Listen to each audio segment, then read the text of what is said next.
Hello, fifth and sixth grade.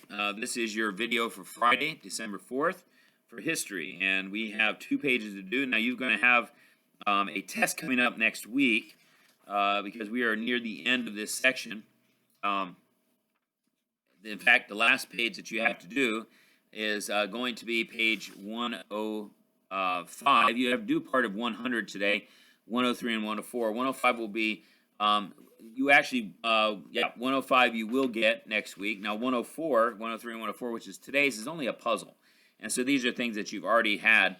But we'll go ahead and start reading on page number 136 about trade routes. I started reading this yesterday a little bit, but I realized afterward that I was on the wrong page. And so here we go with trade routes. Emperor Wu Ti sent his general Zhang Qian to explore regions to the west of China.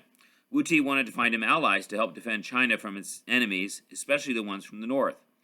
Zhang Qian was unable to find allies for China. However, he brought back information from his travels. For example, he had discovered a breed of horses that would be useful in battle. These horses were larger and more powerful than the horses in China. Wu Ti encouraged trade with a foreign king to get these horses for China's cavalry. Trade routes formed as the Chinese began trading with other regions. The main trade route was called the Silk Road. It stretched about 4,000 miles from China to lands in the west. The Silk Road was named after the most famous item that was carried on it for trade, silk.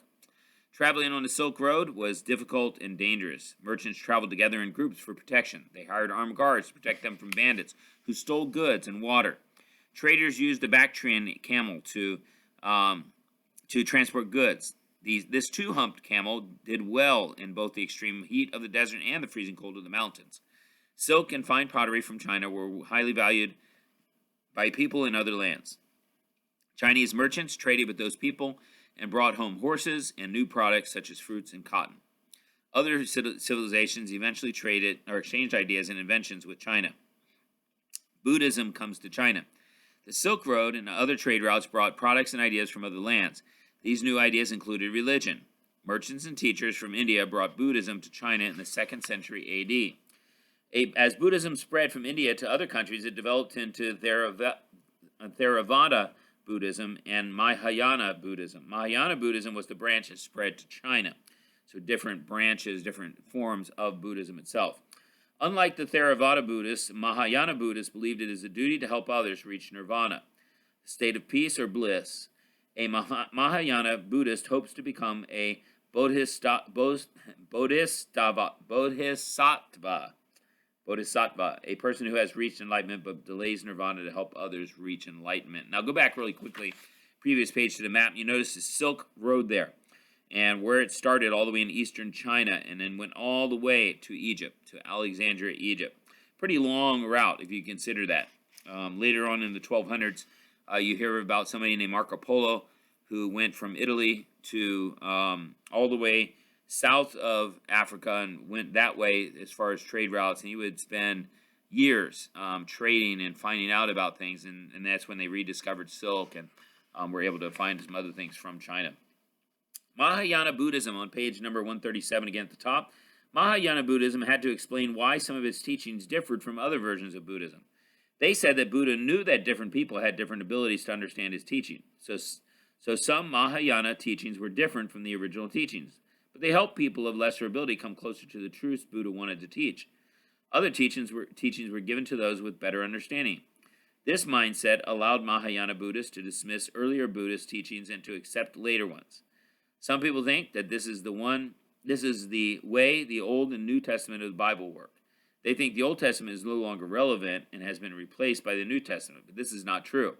Both the Old and New Testaments teach truth, are still relevant, and are fully God's Word. One reason that Christians do not follow some of the practices of the Old Testament, such as sacrifices, is that they were symbols pointing forward to Christ. When Christ came, the symbols were no longer needed. In addition, some practices became irrelevant and outdated as society progressed and technology developed further. Now, jump down to society there. During the Han Dynasty, there was a time of social change. Social classes became more rigid. Confucianism divided people into 4 social classes. The upper class was made up of the emperor, his court, and scholars who held governmental positions. The second class was the largest and included the peasants. The third class was the artisans. Merchants made up the fourth class, which was the lowest class because merchants did not produce goods for society. A person's class was not tied to wealth or power. The peasants were poor, yet made up the second highest class. Merchants were often very wealthy, but ranked as the lowest class. The lifestyles of people, however, did vary according to their wealth. The emperor and his court lived in a large palace. Many of the wealthy families lived on large estates. They filled their homes and their tombs with expensive and beautiful things. They hired laborers. Lost my place there. Hold on. Okay, they hired laborers to farm their land and private armies to defend it. Most people were poor and lived in the countryside. They wore plain clothes and lived simply. The peasants worked long days farming. In the winter, they were forced to work on governmental building projects. The Han believed that the family should be strong. Children were taught to respect their elders. Disobeying parents was a crime. Children also honored dead parents with offerings and ceremonies. Boys were more valued than girls, or were valued more than girls because sons carried on the family line and were responsible for the care of elderly parents. The fall of the Han Dynasty, see, that was a carryover, by the way, with the boys and that type of thing. By AD 220, the last of the Han rulers had been overthrown. For the next 400 years, China suffered from internal wars and invasions, but the country would unify and flourish once again during a period known as China's Golden Age. The influence of ancient China has continued across the centuries. Chinese inventions such as paper and the seismograph made life more convenient.